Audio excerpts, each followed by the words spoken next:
দর্শকরা একটা সুনির্দিষ্ট কন্টেন্টে কনসেন্ট্রেট করতে পারে না। বাট আমার মনে হয় সেদিক থেকে শাদি মোবারক অনেক এগিয়ে। দর্শকরা যদি এরকম আমাদেরকে সাপোর্ট দেন, আমাদের নাটকের সাথে থাকেন, নাটকে ভালো ভালো কমেন্ট করেন এবং তাদের ফিলিংসটা আমাদের সাথে শেয়ার করেন, তাহলে এটা অনেক দিন থেকে চলতে থাকবে। পরিচালনার পাশাপাশি নিয়মিত আবার প্রযোজনাও করেন, এটার কারণটা কি সেটা একটু বলেন। বেসিক্যালি আমি কিন্তু অনেক আগ থেকেই প্রডিউস করি। আপনারা হয়তো জানতেন না বা আমিও ওরকম বলতাম না, আমার বলতে অত ভালো লাগতো না।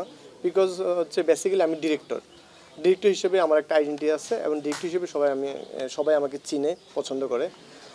প্রডিউস করি, সেটাকে ধরেন ওরকম করে কখনো আমি ফ্রন্ট আনতে চাইনি। বাট এই শাদি মোবারক নাটকটা এটা তো দীর্ঘ ধারাবাহিক নাটক এবং হচ্ছে ডেইলি সোপ, যেহেতু প্রতি সপ্তাহে 5 পর্ব যাচ্ছে, মাসে 22 পর্ব। সো এত বড় একটা প্রোডাকশনের সাথে জড়িত হওয়ার সুবাদে আপনারা এখন জানছেন যে আমি প্রডিউস করি। এর আগেও আমি অনেকগুলো সিরিয়াল প্রডিউস করেছি, অনেকগুলো সিঙ্গেল নাটক প্রডিউস করেছি, রেগুলার বেসিসে করি। আর আমি কেন করি সেটার একটা কারণ আছে। বিকজ আসলে দেখেন, আমার পছন্দসই যে গল্পগুলো, সেই গল্পগুলো তো সবসময় আমার ডিরেকশন দেওয়া পসিবল হয় না। হয়তো কোনো একজন ডিরেক্টর আমাকে বললো যে ভাইয়া এই গল্পটা দেখেন না, গল্পটা খুবই সুন্দর, আপনি কোনোভাবে এটাতে ইনক্লুড হইতে পারেন কিনা। দেন আমি চিন্তা করি, আচ্ছা আমি যদি ওকে প্রডিউস করি তাহলে হচ্ছে একটা গল্প দর্শক দেখতে পারবে। এখন আমার প্রডিউসিংয়ের মাধ্যমে একটা ভালো গল্প দর্শক স্ক্রিনে দেখতে পাবে, এইটার মধ্যে যে প্রশান্তি আমি পাই, সেই প্রশান্তির জন্যই আসলে আমার প্রডিউস করা।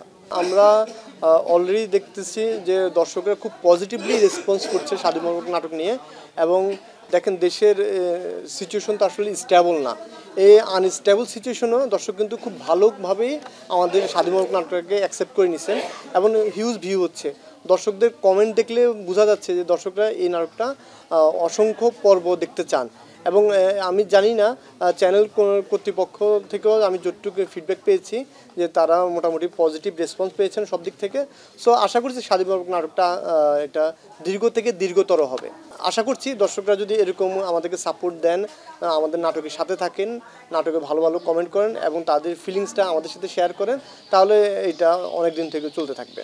দেখেন, আগে দর্শক টিভি চ্যানেলে যেরকম করে রেগুলার একটা সিরিয়াল নিয়ে বসে থাকতো, একটা সিরিয়ালের জন্য অপেক্ষা করতো প্রতি উইকে।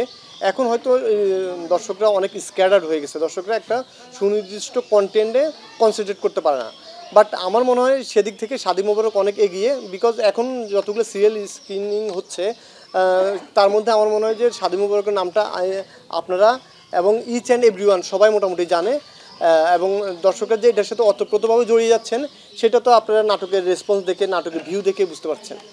প্রযোজক হিসেবে আমি ওরকম চাপ ফিল করি না, কিন্তু ধরেন নিজে যেহেতু আমি এটার সাথে রিলেটেড এবং গল্পটা আমি জানি বা ক্যারেক্টারগুলো কে কোন ক্যারেক্টার করছে সেটাও আমি ভালোভাবে ওয়াকিবহাল।